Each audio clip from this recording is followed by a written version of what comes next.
For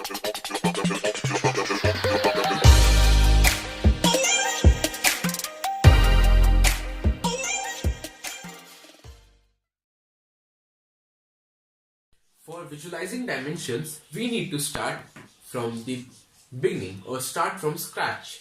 So let's start. What are whole numbers? Okay, it's a weird question for asking this video, but I'm going to start from whole numbers. For example, 0, 1, 2, 3 and 4. But I will stop my counting till 4. These are dimensions about which I will talk about in this video. So first start with 0 dimensions. What is a 0-dimensional object? The only and the easiest answer for this would be a point. A point which I have made it here. A point is a dimensionless object. And point is the only dimensionless object. So point has no dimension. It's just a position in the space-time continuum. As Einstein said, a point is the basic unit of mathematics. So if we start to wander around the point, that what can a point do? What is the importance of the point? Why do we need a point? We will say that a point is needed to define a position in space. For example, a point is on the tip of my finger. On the tip of my finger. But that point I cannot define. If I need to define, I need to take an origin or a reference point from which I could define that point. But the things get a little more complicated when we think not one point, but we think for more than 1 points. For example, if we take another point, what does it make? And if we connect both, it would make a line. Here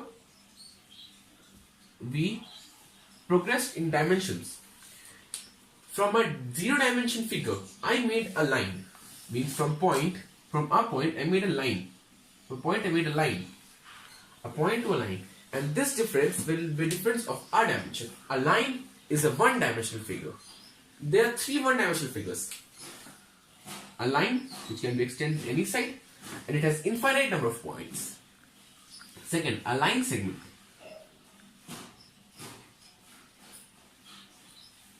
which cannot be extended but still has infinite number of points. And the third is a ray. It can be extended in one direction but still it has infinite number of points. So you will ask but if you will ask that all 3 of the figures have infinite number of points, so how can we say that a line is longer than this line segment? I tell you why. Counting points does not let us identify its length.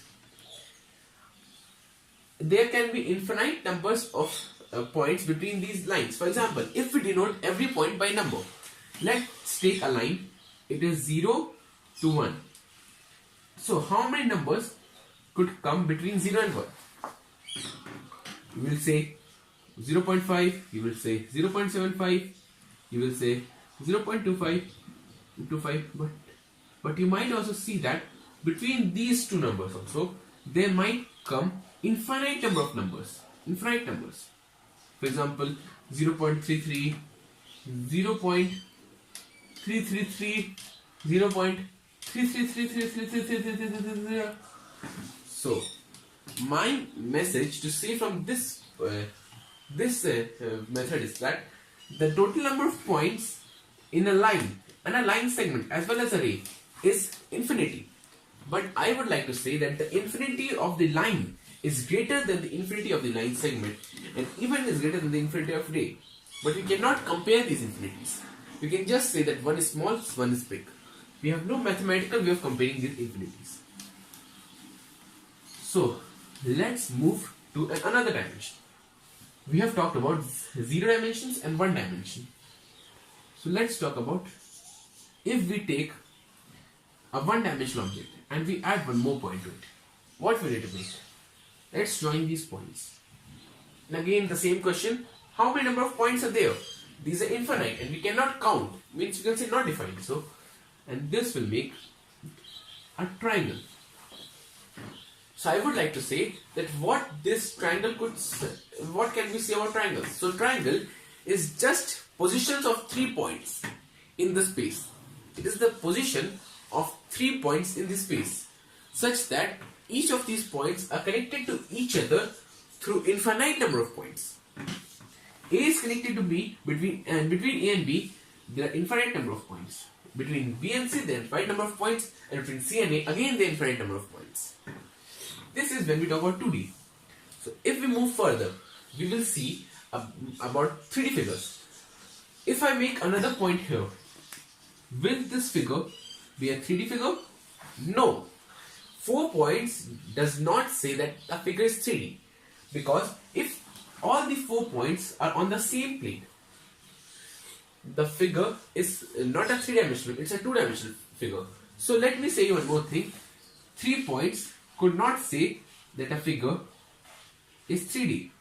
See, A, B and C, the 3 points, they lie on the same line, but a line is a 1D figure. So 3 points can also not say that a figure is 2-dimensional. Similarly, 1 point, only 1 point cannot say that a figure has no dimensions. There can be infinite number of points overlapping this point. Means at here, upon that same point, there might exist infinite number of points, and these points can be labeled in different ways, but just they are the same point.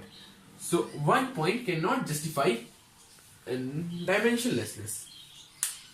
So let's move further to 3-dimensionals. So let me bring you a figure. See this. What is this? This is a triangular pyramid. The thing with this, its figure, let me write it on the board.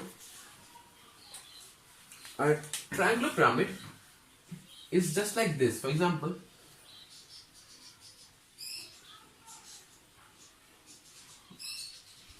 you have to visualize this in 3D, so it has some. I'm making this a little tough, so it will make you understand that it is. This is the back side. This is the back side.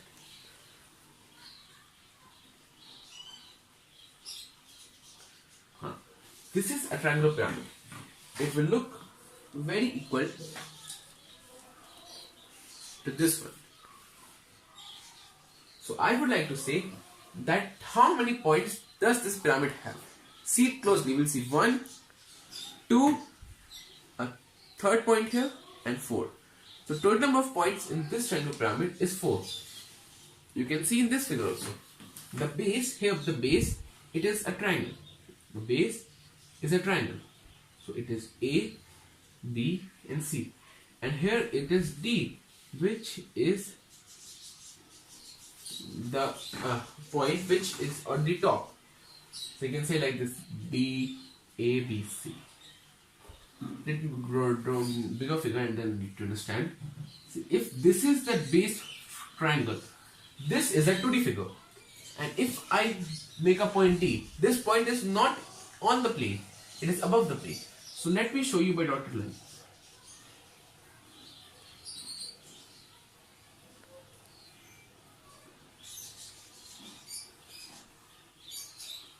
This is a point D. It is above the plane. And these points A, B, C, are on the surface of this whiteboard. So this is how we can visualize a 3-dimensional object.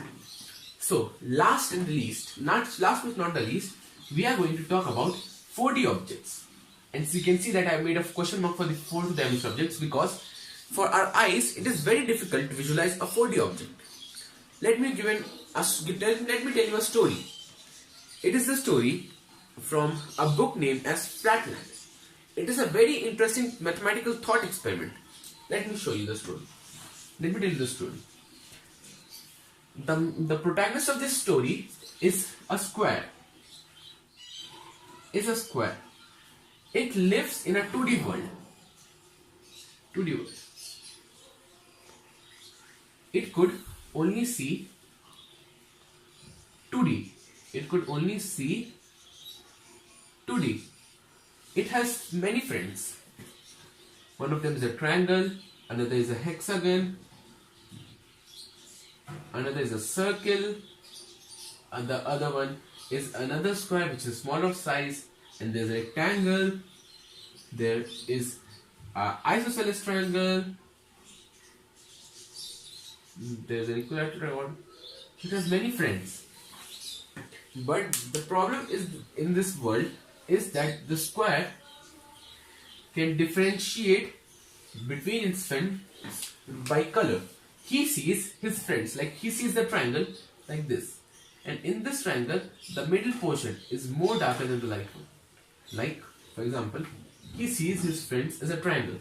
Hey, this is a triangle in his perception. This is a circle in his perception. As he lives in a 3D world, his eyes allow him to see only one-dimensional objects. And this one-dimensional objects has a very, very thin breadth. So the circle looks like this, the triangle looks like this. Even if he see himself in a mirror, he won't see himself as a square. He would see himself as a straight line, which would be equal to its side, his side. So one day what happens? A sphere comes into his world. This sphere is sort of circle. It comes in this. So a sphere, it comes into his world. He says that the sphere comes to his world. So the square sees this sphere, but he is unable to see anything, even if the sphere is present in his world, because he can only see the bottommost part of the sphere, which is just a point. So he is not able to recognize that point. But for example, the sphere falls inside a well. So he sees the sphere. First he sees a small point, then he sees a very minute, and slowly he sees greater lines, growing greater, and slowly he sees an animation like this. This is how the square would see the sphere. So this was the square's perception of a sphere. So my thing to see that if a 2D perceiver could see a 3D object in such a form, how could we see a 4D object? Let me tell you. Actually, my board has doesn't have the capacity to show you a 4D object, not even a 3D object. So let me show you. With this ball, how would you see a 4D object? This is an example. So slowly the ball is getting bigger, and then it is getting smaller. Slowly the ball is getting bigger, and then it is getting smaller. I will show an animation about how you can visualize a 4D sphere. This is how a 4D sphere will look by a 3D visualizing eyes. It will look like a sphere which is growing and then returning back to its small size. Thank you.